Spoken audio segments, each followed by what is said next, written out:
नमस्कार, स्वागत है आप सभी का वीएनएम न्यूज स्टूडियो में। मैं हूं सपना, लेकर आई हूं दिन भर की खबरें, लेकिन हमेशा की तरह सबसे पहले कोरोना संक्रमितों के आंकड़ों पर हम नजर डालेंगे। विश्व भर में कोरोना के अब तक 11 करोड़ 67 लाख से ज्यादा मामले दर्ज हो चुके हैं। भारत में ये संख्या 1 करोड़ 11 लाख 85 हजार के पार चली गई है। गुजरात की बात करें तो गुजरात में अब तक 2 लाख 72 हजार से ज्यादा कोरोना केस दर्ज हो चुके हैं और वडोदरा शहर में आज कोरोना के नए 48 मामले दर्ज हुए हैं। आइए रुक करते हैं खबरों की और देखते हैं आज की वीएनएम हेडलाइंस। केवड़िया में देश के टॉप कमांडरों की संयुक्त कॉन्फ्रेंस, रक्षा मंत्री राजनाथ सिंह हुए शामिल। बीएमसी के वार्ड नंबर 4 के चुनाव परिणामों पर कांग्रेस को आपत्ति, कोर्ट में पिटीशन दायर। और बुजुर्ग नहीं कर पा रहे हैं ऑनलाइन रजिस्ट्रेशन, कोरोना वैक्सीनेशन में समस्या।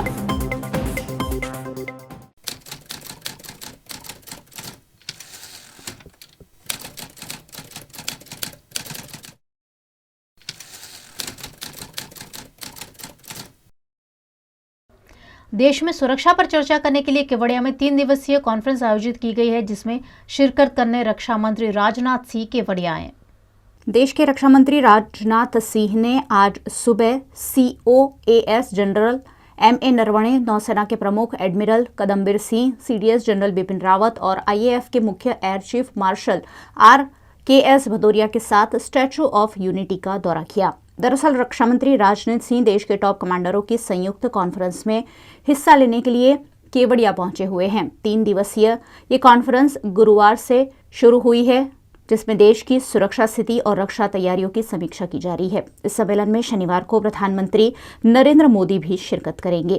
केवड़िया पहुंचे रक्षा मंत्री राजनाथ सिंह ने स्टैच्यू ऑफ यूनिटी का दौरा किया। इस दौरान उन्होंने सरदार पटेल के चरणों को स्पर्श करते हुए भावांजलि भी दी और तीनों सेना बल के उच्च अधिकारियों के साथ स्टैच्यू ऑफ यूनिटी के पास तस्वीर भी खिंचवाई। जिला कलेक्टर DA शाह द्वारा रक्षा मंत्री राजनाथ सिंह को मोमेंटो देकर उनका सम्मान किया गया। इससे पहले राजनाथ सिंह केवड़िया जाने के लिए वडोदरा एयरपोर्ट पहुंचे और यहां जिलाधीश शालिनी अग्रवाल द्वारा उनका स्वागत किया गया।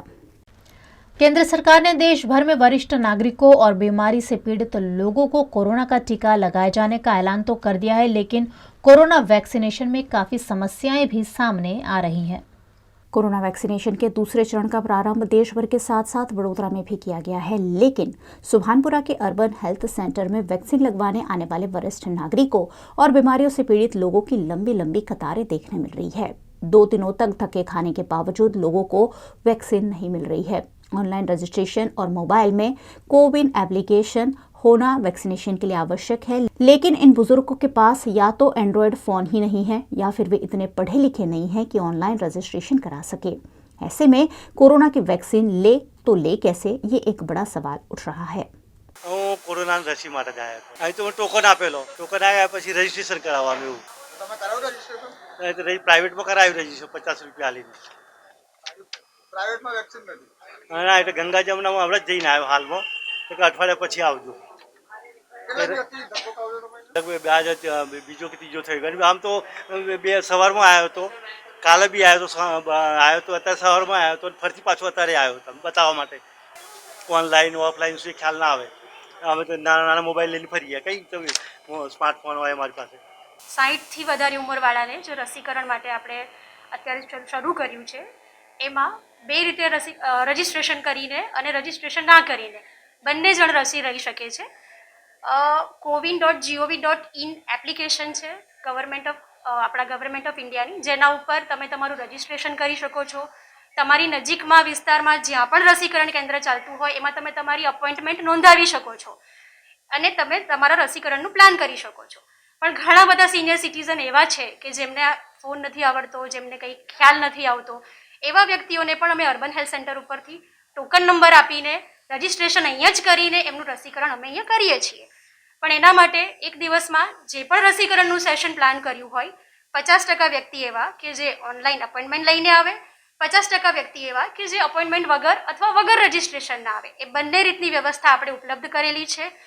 જો તમે અપોઇન્ટમેન્ટ લઈને આવો, રજીસ્ટ્રેશન કરીને આવો તો એ ઘણું સ્મૂધ બની શકે છે। અને બધા જ વડીલોને મારી રિક્વેસ્ટ છે કે તમે જે પણ નજીકના અર્બન હેલ્થ સેન્ટર પર રસીકરણ કરવા માટે જાઓ, તમારું ઓનલાઈન રજિસ્ટ્રેશન અને ઓનલાઈન અપોઇન્ટમેન્ટ કન્ફર્મ કરીને જાઓ તો બંને જણ માટે સારું રહેશે.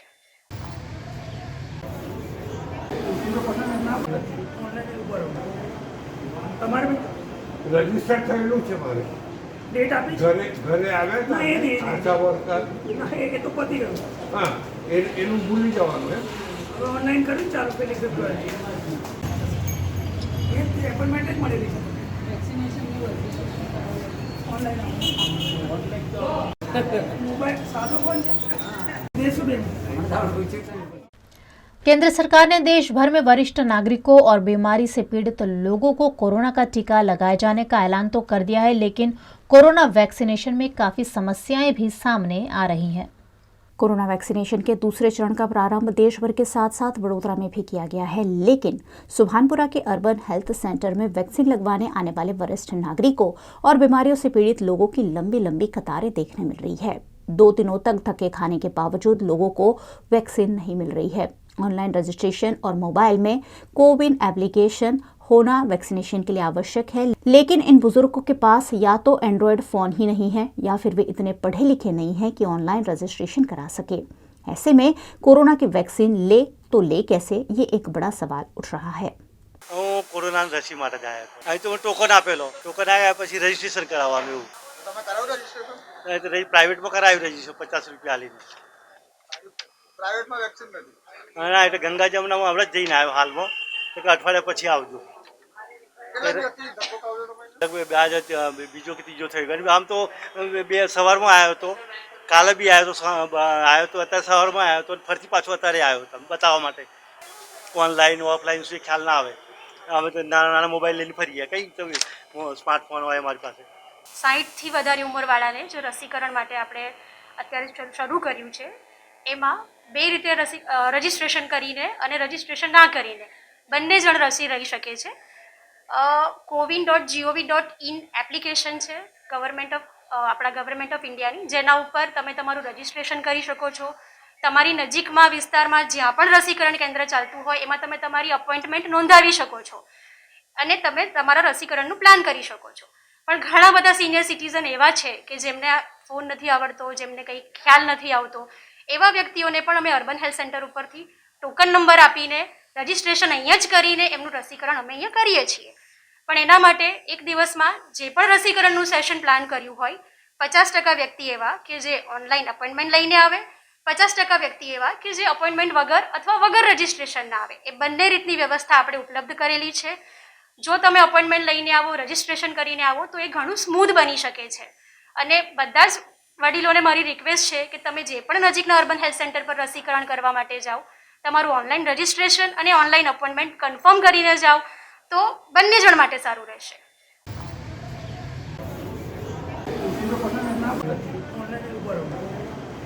તમારે રજીસ્ટર થયેલું છે મારે ડેટ આપી ઘરે આવે ના, એ નહીં. આશા વર્કર એ તો પતી ગયું. હા એનું ભૂલી જવાનું એમ હવે ઓનલાઈન કર્યું ચાલુ પેલી ફેબ્રુઆરી એ એપોઇન્ટમેન્ટ જ મળેલી છે ઓનલાઈન મોબાઈલ સાદો ફોન છે દેશું બેન. वीएनएम न्यूज बुलेटिन में आप देख रहे हैं खबरें. वक्त हो चला अंतराल का, जल लौटेंगे कुछ और खबरों के साथ. आप बने रहिए हमारे साथ, देखते रहिए वीएनएम न्यूज.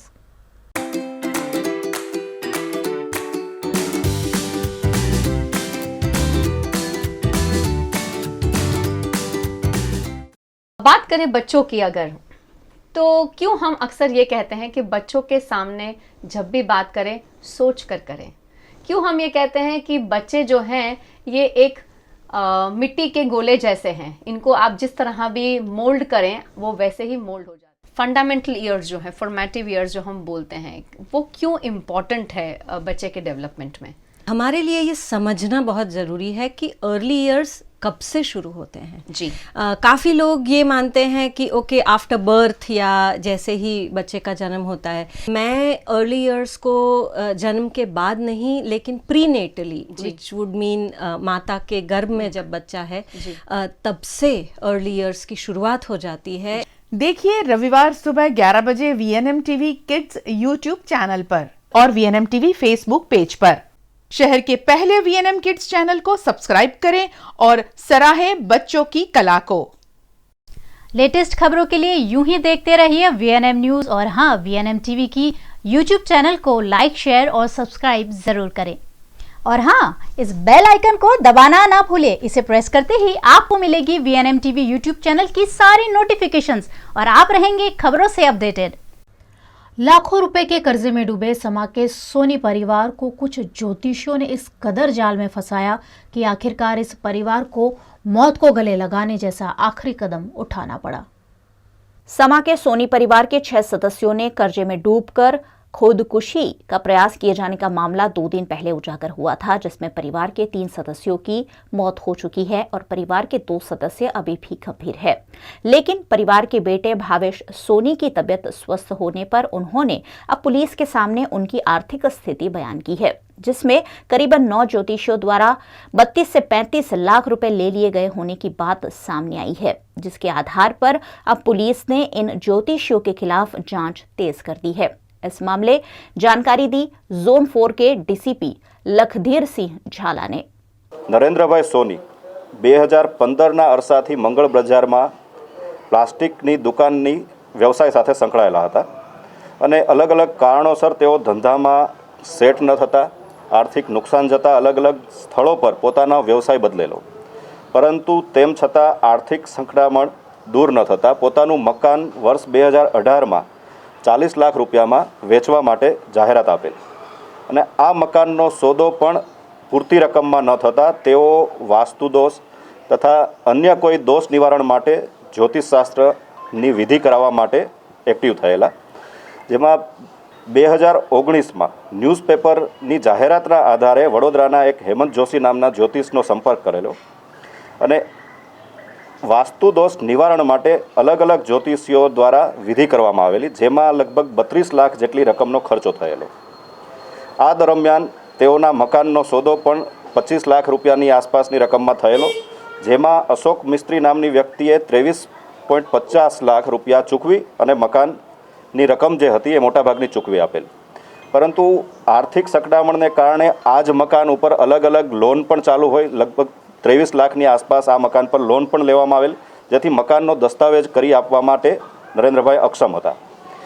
આમ સમગ્ર ઘટનાક્રમમાં આર્થિક રીતે તમામ બાજુથી ઘેરાઈ જતા અને લીધેલ પૈસાની ચૂકવણી ન થઈ શકતા તેઓએ સામૂહિક રીતે આ પગલું ભરેલ હોવાનું તપાસ દરમિયાન જાણવા મળેલ છે। આ સમગ્ર પ્રકરણમાં કુલ નવેસરથી 2 FIR દાખલ કરવામાં આવેલ છે, જેમાં એક IPC 302 મુજબ પોતાના પૌત્રને મૃત્યુ નિપજાવવા માટેની નરેન્દ્રભાઈ વિરુદ્ધમાં ફરિયાદ દાખલ થયેલ છે। આ ઉપરાંત જ્યોતિષીઓ દ્વારા પરિવાર સાથે છેતરપિંડી કરી અને વિવિધ સમયે અલગ અલગ રકમો પડાવી લેવા માટેની છેતરપિંડીની અલગથી ફરિયાદ જ્યોતિષીઓ વિરુદ્ધ દાખલ કરવામાં આવેલ છે અને હાલમાં સમગ્ર પ્રકરણની તપાસ સમા પોલીસ સ્ટેશન દ્વારા ચાલુ છે। મુખ્ય જે જ્યોતિષ સૌથી પહેલાં સંપર્ક કરવામાં આવેલો હેમંત જોશી વડોદરાનો હતો। આ ઉપરાંત અલગ અલગ સમયે અમદાવાદ, વડોદરા અને રાજસ્થાનના જ્યોતિષીઓનો સંપર્ક કરવામાં આવેલો। તમામની તપાસ ચાલુ છે અને તપાસની બાબતો સાથે સંકળાયેલ હોવાથી હાલમાં નામ અમે જાહેર કરી શકીએ તેમ નથી। નરેન્દ્રભાઈ દ્વારા જ તે નક્કી કરવામાં આવેલું અને તમામે પોતાની મરજીથી દવા પીધેલી। જે પૌત્ર છે પાર્થ 3 વર્ષની ઉંમર છે, તે સ્વાભાવિકપણે પોતે નિર્ણય ન લઈ શકે અને તે ઊંઘની હાલતમાં હતો, જેથી નરેન્દ્રભાઈ દ્વારા દવા પીવડાવવાની જે ટોટી આવે છે તેના દ્વારા પાર્થને દવા પીવડાવવામાં આવેલી અને આ અંગે 302 મુજબ ગુનો દાખલ કરવામાં આવેલ છે। 2 મહિલાઓની હાલત જે છે ક્રિટિકલ છે। ભાવિન સોનીની હાલત હાલ સુધારા પર છે। SSGમાં તેઓની સારવાર ચાલુ છે। સુસાઇડ નોટ એક્ઝેક્ટલી જે આપણે વાત કરીએ છીએ, ખૂબ ચોળાઈ ગયેલી હાલતમાં ઉલટી થયેલી અને ટુકડા ટુકડા થયેલી હાલતમાં સુસાઇડ નોટ મળેલી, પરંતુ એ વાંચી શકાય તેવી હાલતમાં ન હોવાથી FSL પરીક્ષણાર્થે મોકલવામાં આવેલ છે। ભાવિન સોનીના જણાવ્યા મુજબ નરેન્દ્ર સોની જે છે તેમણે એમની પોતાની દીકરી દ્વારા લખાવેલ। સમા પોલીસ સ્ટેશન અને H ડિવિઝનની અલગ અલગ પોલીસ સ્ટેશનોમાંથી 2 ટીમો બનાવવામાં આવેલ છે અને ટેકનિકલ સર્વેલન્સ તેમજ હ્યુમન ઇન્ટેલિજન્સના આધારે જ્યોતિષીઓની અટક કરવાની અને તેમની શોધખોળ કરવાની કાર્યવાહી ચાલુ છે। ज्योतिष तंत्र मंत्र और जादू टोना के चक्कर में फंसकर कई लोग बर्बाद होते हैं और समा के सोनी परिवार का किस्सा उजागर होने के बाद ऐसे चुंगल में फंसे लोगों के संभल जाने की जरूरत है। समस्या चाहे कैसी भी हो, जड़ से खत्म। बड़ी से बड़ी समस्या का मिनटों में समाधान। इस तरह के अनेक विज्ञापन आपने देखे ही होंगे और उसकी ओर आकर्षित भी हुए होंगे, पर क्या कभी आपने विचार किया कि जो व्यक्ति ज्योतिष, टोटके आदि से किसी भी समस्या का समाधान करने की क्षमता रखता है, वह देश की सभी समस्याओं का अंत भला क्यों नहीं कर देता है? समा के सोनी परिवार जैसे परिवार ऐसे ही चंद ज्योतिषियों की वजह से बर्बाद हो जाते हैं। पहले ही आर्थिक दिक्कतों से जूझ रहे सोनी परिवार को कर्जे से मुक्ति दिलाने के लिए ज्योतिषियों ने तरह तरह के तंत्र मंत्र और विधि बताए। सोनी परिवार ने तंत्र मंत्र के लिए अपना मकान गिरवी रखकर लाखों रुपए की लोन ली थी। गोत्री कैनाल निकट रहने वाले ज्योतिषी हेमंत जोशी ने नरेंद्र सोनी द्वारा अखबार में दिए गए मकान बेचने के विज्ञापन को देखकर उनका संपर्क किया था और उनके घर में वास्तु दोष होने की बात कही थी। हेमंत जोशी ने घर में गुप्त धन डटा हुआ होने का जाल बिछाते हुए 2 तांबे के कलश भी निकाले थे। एक कलश में सोने के सिक्के और दूसरे कलश में हड्डियां भरी हुई थी। ऐसे 16 कलश जमीन में डटे होने की बात सुनकर परिवार उत्साह में आ गया और कलश निकालने के लिए 15 लाख रुपए की लोन ली थी। सोनी परिवार के किराए के मकान से भी 3 कलश निकाले गए, जिनमें से एक कलश में 2 किलो चांदी भरी हुई थी। यह चांदी बेचने पर उन्हें 1.5 लाख रुपया भी मिला था। इसके बाद अहमदाबाद और पुष्कर के अलग अलग ज्योतिषियों ने परिवार से 32 लाख रुपए ऐंठ लिए और परिवार कर्जे में डूबता गया। समा के सोनी परिवार के साथ घटी यह घटना कई ऐसे लोगों के लिए लाल बत्ती समान है जो ज्योतिषियों के चक्कर में फंसकर लाखों रुपए बर्बाद कर देते हैं। गोत्री कैनाल रोड पर सोनी परिवार के दोषी माने जा रहे हेमंत जोशी समेत के दर्जनों ज्योतिष रहते हैं। इन ज्योतिषियों द्वारा गैंग बनाकर लोगों से जालसाजी की जाती होने की खबर भी सूत्रों के आधार पर सामने आई है। इस जालसाजी में हेमंत जोशी के साथ अहमदाबाद का स्वराज जोशी, प्रहलाद जोशी, समीर जोशी, विजय जोशी, अलकेश जोशी, वडोदरा का साहिल वोहरा जैसे कई ज्योतिष शामिल होने की जानकारी मिली है। ऐसे में पुलिस इन पर क्या कार्यवाही करती है, उस पर तो नजर रहेगी ही। पुलिस ने भी ऐसे लोगों के चुंगल में नहीं फंसने की अपील लोगों से की है। આ પ્રકરણ જે છે એ જ એક દાખલારૂપ છે। આ ઉપરાંત લોકો પણ પોતાની વિવેક બુદ્ધિથી વિચારતા થાય અને કોઈ પણ પ્રકારની આવી ઘટના તેઓની સાથે બનેલ હોવાનું ધ્યાન પર આવે તો પોલીસનો સંપર્ક કરે। પોલીસ કાયદેસરની કાર્યવાહી કરવા માટે સમગ્રપણે તૈયાર છે અને કાયદેસરની કાર્યવાહી હાથ ધરવામાં આવશે। VNM न्यूज बुलेटिन में आप देख रहे हैं खबरें। वक्त हो चला अंतराल का, जल्द लौटेंगे कुछ और खबरों के साथ। आप बने रहिए हमारे साथ, देखते रहिए VNM न्यूज।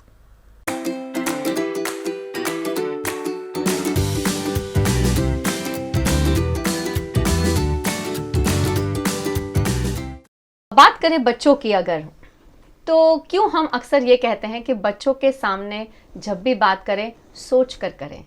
क्यों हम ये कहते हैं कि बच्चे जो हैं ये एक मिट्टी के गोले जैसे हैं, इनको आप जिस तरह भी मोल्ड करें वो वैसे ही मोल्ड हो जाते हैं। फंडामेंटल ईयर्स जो है, फॉर्मेटिव ईयर्स जो हम बोलते हैं, वो क्यों इम्पॉर्टेंट है बच्चे के डेवलपमेंट में? हमारे लिए ये समझना बहुत ज़रूरी है कि अर्ली ईयर्स कब से शुरू होते हैं जी। काफ़ी लोग ये मानते हैं कि ओके आफ्टर बर्थ या जैसे ही बच्चे का जन्म होता है। मैं अर्ली ईयर्स को जन्म के बाद नहीं, लेकिन प्रीनेटली, विच वुड मीन माता के गर्भ में जब बच्चा है तब से अर्ली ईयर्स की शुरुआत हो जाती है। देखिए रविवार सुबह 11 बजे VNM TV kids YouTube channel पर और VNM TV फेसबुक पेज पर। शहर के पहले VNM किड्स चैनल को सब्सक्राइब करें और सराहें बच्चों की कला को। लॉकडाउन के दौरान हमने बहुत सारी रेसिपीज ट्राई की है, कुछ रेसिपीज हमने मॉडिफाई भी की है। ठीक उसी तरह से हमने भी आपका पसंदीदा शो आपकी रसोई मॉडिफाई किया है और उसे हम लेकर आए हैं एक नए रूप में, जहां आपको अपनी रेसिपी खुद ही शूट करनी है। लेकिन आपको कुछ बातों का ध्यान रखना है कि जब आप अपनी रेसिपी मोबाइल के जरिए शूट कर रहे हैं तो वो शूट आपको हॉरिजॉन्टली करना है, और दूसरा अपनी रेसिपी के बारे में खुद ऑन स्क्रीन हमारे दर्शकों को कुछ बताना भी है, ताकि हम आपको और आपकी जायकेदार रसोई को सभी के रसोई तक पहुंचा सके। तो इंतजार किस बात का, फटाफट वीडियो शूट करके स्क्रीन पे दिख रहे नंबर पर हमें जरूर भेजें। पश्चिम बंगाल में विधानसभा चुनाव के मद्देनजर सियासत जोर पकड़ती जा रही है और भारतीय जनता पार्टी अपने हुक्म के इक्के के रूप में यहां सौरव गांगुली को मैदान में उतार सकती है। पश्चिम बंगाल के विधानसभा चुनाव पर इस बार देश भर की नजर है, क्योंकि पश्चिम बंगाल को कई सालों से तृणमूल कांग्रेस यानी कि दीदी के रूप में जानी जाती ममता बनर्जी का गढ़ माना जाता है। लेकिन अब भारतीय जनता पार्टी ने इस गढ़ में सेंध लगाने की पूरी तैयारियां कर ली है। चुनाव के मद्देनजर बंगाल में बड़े नेताओं के दौरे लगातार जारी है। इस लिहाज से 7 मार्च एक बड़ी तारीख होगी, क्योंकि प्रधानमंत्री नरेंद्र मोदी कोलकाता के ऐतिहासिक परेड ग्राउंड में 7 मार्च को एक बड़ी रैली करने जा रहे हैं और इस रैली में बीसीसीआई प्रेसिडेंट सौरव गांगुली का भाजपा में शामिल होना करीब करीब तय माना जा रहा है। पार्टी सूत्रों के मुताबिक इस दिन सौरव गांगुली के साथ साथ मिथुन चक्रवर्ती, प्रोसेनजीत समेत बंगाल की कई नामी हस्तियां भाजपा में शामिल होंगी। वैसे ये सारा खेल बना बनाया ही है। भारत के प्रसिद्ध क्रिकेटर और भारतीय टीम के कैप्टन रहे सौरव गांगुली को भाजपा में लाने की पटकथा दिसंबर 2019 में ही लिखी जा चुकी थी। तब के पार्टी के अध्यक्ष अमित शाह ने पीएम मोदी की सहमति के बाद इसकी तैयारियां शुरू करते हुए उन्हें बीसीसीआई का प्रेसिडेंट बनाया था। हाल ही में गांगुली बंगाल के राज्यपाल जगदीप धनखड़ और प्रधानमंत्री नरेंद्र मोदी से भी मिले थे। वैसे तो मीडिया में उनके भाजपा ज्वाइन करने की चर्चा कई दिनों से चल रही है, लेकिन भाजपा और खुद सौरव गांगुली ने इस पर चुप्पी साध रखी है। लेकिन इस बार पश्चिम बंगाल में दादा की लोकप्रियता को भुनाने की पूरी कोशिश भारतीय जनता पार्टी कर सकती है। गुजरात के कई शहरों में आग जैसी बड़ी दुर्घटनाएं घट चुकी हैं। ऐसे में गुजरात हाईकोर्ट ने बहुमंजिला इमारतों में फायर एनओसी को आवश्यक कर दिया है, जिसका एक्शन वडोदरा शहर में भी दिख रहा है। वडोदरा महानगर पालिका के फायर और सेफ्टी विभाग द्वारा शहर की फायर एनओसी बिना की बहुमंजिला इमारतों के खिलाफ लाल आंख की गई है और ऐसी सरकारी समेत की करीबन 150 बहुमंजिला इमारतों को इस मामले में नोटिस भी दिया गया है। इतना ही नहीं, इन सभी को जल्द से जल्द फायर एनओसी लेने की हिदायत भी दी गई है। फायर एनओसी नहीं होने पर इन सभी इमारतों के लाइट, पानी और ड्रेनेज के कनेक्शन काट दिए जाने की बात भी कही गई है। इन इमारतों में पुलिस भवन, नर्मदा भवन, राजमहल रोड पर स्थित सरदार वल्लभ भाई पटेल भवन, जिला पंचायत भवन, कलेक्टर कार्यालय का कुबेर भवन भी शामिल होने की जानकारी सूत्रों के आधार पर मिली है। कई निजी इमारतों और कॉम्प्लेक्स को भी नोटिस दिए गए हैं और कल 5 बड़े कॉम्प्लेक्स को तो सील भी कर दिया गया है। ऐसे में बिना फायर सेफ्टी के बड़ी बड़ी इमारतें कार्यरत करने वाले बिल्डरों में हड़कंप का माहौल है।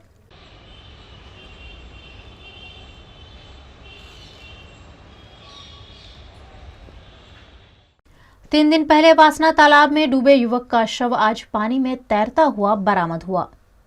वासना गांव के तालाब में 3 दिन पहले एक युवक पानी में डूब गया था, जिसे ढूंढने की कोशिश भी दमकल विभाग द्वारा की गई थी, लेकिन युवक को ढूंढने में सफलता नहीं मिली थी। आज सुबह युवक का शव पानी में तैरता हुआ देखने मिला, जिसके बाद दमकल विभाग ने मौके पर पहुंचकर मृतक युवक के शव को बरामद कर लिया है। हमने कंट्रोल से मैसेज करता है बॉडी वासना ગામમાં તળાવમાં પડી છે, એની કામગીરી માટે આવ્યા છે। બોડીને કેટલો ટાઈમ થયો છે આશરે? 3 તારીખથી પડેલી છે બોડી, અત્યારે અમે બોડી કાઢી છે કામગીરી।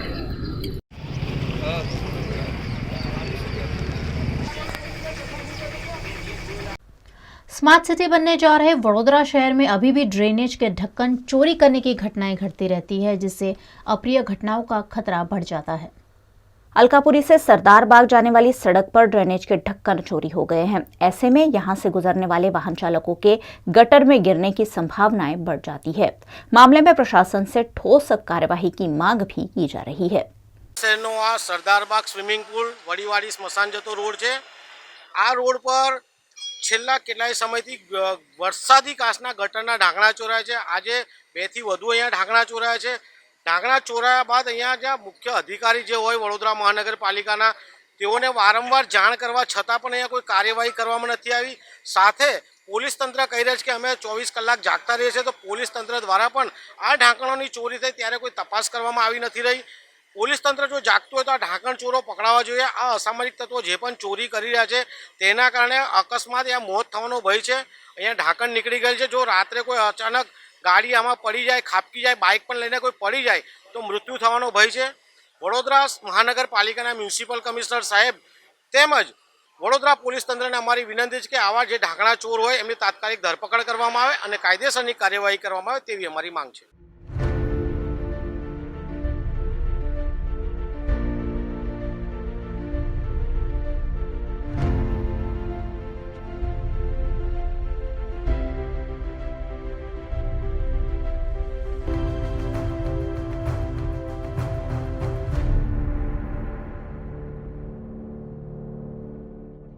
लेटेस्ट खबरों के लिए यूं ही देखते रहिए VNM न्यूज और हाँ, VNM टीवी की यूट्यूब चैनल को लाइक, शेयर और सब्सक्राइब जरूर करें।